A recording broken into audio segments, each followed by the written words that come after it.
Hello. It's still October. It's still cocktail time or mocktail time in my mind. So we made that delicious pumpkin sauce. Now, if you didn't make that and you made pumpkin syrup, we can work with this as well. So don't worry. I'm going to make a mocktail using this Lyres Bourbon. You're like, that's not a mocktail. It's 0 alcohol. So it's non-alcoholic spirit. And what would be really good if you don't have this and you don't want to make this into a cocktail, because of course you could use bourbon. I think some smoky tea brewed would be a really nice substitute, because this kind of has a smoky flavor, not quite as peaty as like scotch, but I think that would be kind of a good way to go.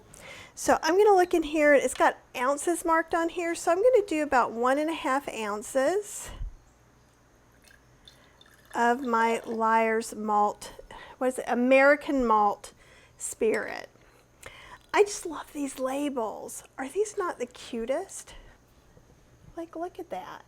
Hello, I'm Mr. Bear. Can you tell I'm getting a little punchy? It's been a long, exciting day. Okay, so we have our malt or our smoky tea that's been brewed. We're going to use an orange, some orange bitters, and some of our pumpkin sauce, or if you don't have pumpkin sauce made, this one is whole food plant-based, no oil, sweetened with dates. You could get the richer, more holiday version over on plantbasedinstantpot.com that uses coconut milk and sugar. Either way you want to do it, or maybe you just have something already. This tastes just like kind of liquid pumpkin pie. So I thought it would be really pretty mixed together with this kind of smoky bourbon. I don't think I'm going to use it, but I'm going to go ahead and let me move around so you can see. We're going to juice this orange, but it's always a good idea if you think you might want some zest. And I'm just going to get myself a couple of pieces. I have something else that I think I want to use in this drink, but what if I decide I want another one? So when you're doing this, you want to get as little white part or pith as possible, and you can do it kind of skinny like this one. And there's a lot of really lovely flavors on this. So one thing that's good to do is to take your glass and just kind of roll that around, and that'll give a really nice flavor when you're starting to take a bite of your cocktail. You can also go ahead and kind of twist it around, or we are going to use actually kind of some toothpick bat action to get ours. So I'm going to roll it because I really want to get it nice and juicy. I'm not going to worry if I get some seeds in here, because we can strain it out. So you've seen me use my bar strainer for everything but bar. But I use this a lot with my non-dairy milks, but it works great in a cocktail as well. So let me go ahead and get a nice citrus reamer, and that will help me get all the juice out. So we're at about 1.5.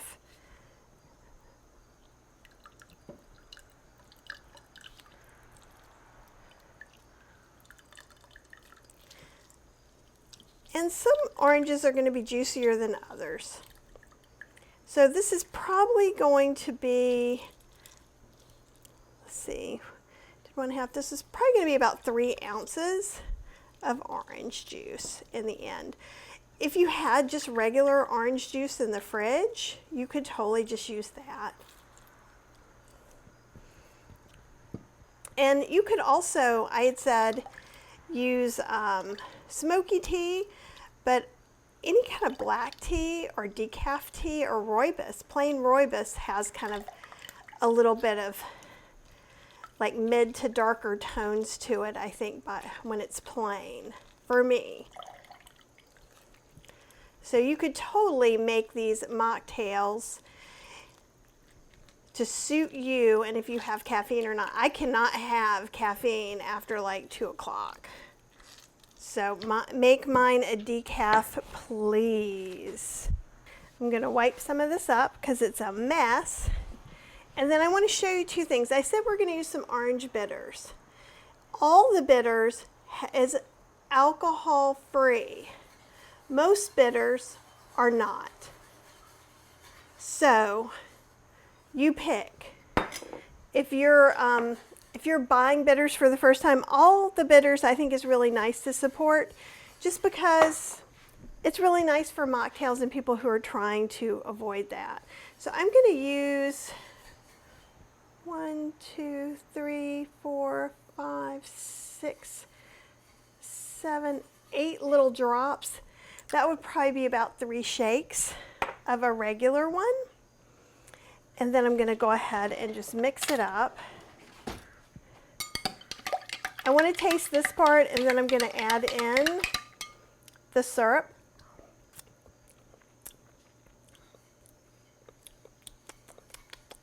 It's definitely feel like it needs a little something. So let's get 1 tablespoon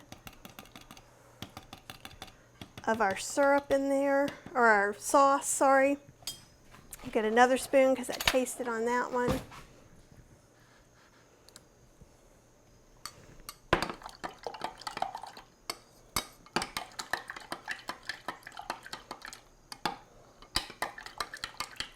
And you could even add a little extra non-dairy milk if you wanted to. Oh, that's pretty fabulous. That is a winner, folks. Okay, so I'm gonna move this out of the way. We are going to, you could do this up, but I like all my drinks with ice. So that's just what I do, is have all my drinks with ice. And then we can just strain out any of the extra little pumpkin or orange pieces. And we do it just like we do the milk. And there's going to be more orange pulp in here than anything else. I'll let you guys see some of that from the top. This would be a fabulous holiday party drink, or Thanksgiving drink even, because it's going to taste like pumpkin pie. And you would be like the fancy one at the gathering. Okay. And we could have used a martini glass. This is a new glass I got. And so a couple of ways you could garnish this. One is I actually dried some orange slices. If you came to the dehydrator class in Kathy's Cooking Club, this was one of the things we did. We also made powders. But I also just paid a fancy penny for a drink just yesterday, and it had one of these on it. Another thing we could do is put it or some citrus peel on here. So like we could maybe roll this guy up a little bit, let him look cute. Then we could put that through here maybe. Nope, maybe we do it like this. I'm getting it, y'all.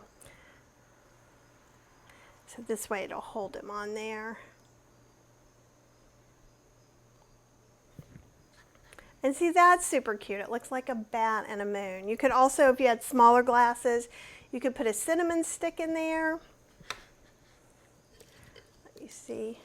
Let's see, there you go. I kind of like that. And then our little orange thing that we have back here, you're going to smell that while you're drinking it, which will be really pleasant.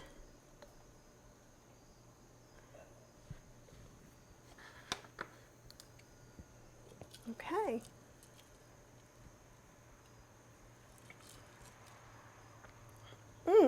I think it's quite good. And it's easy. And so this pumpkin sauce, You can make a cocktail. You can put in your coffee. You can put in your tea. You can put over pancakes. You can spread it on bread or sweet potato toast or something like that. So anyhow, and I really like this whole dried orange bat moon Halloween garnish. So I hope you like it too. Tell me what you're doing for Halloween and tell me what some of your favorite teas are. And I'll be seeing you real soon.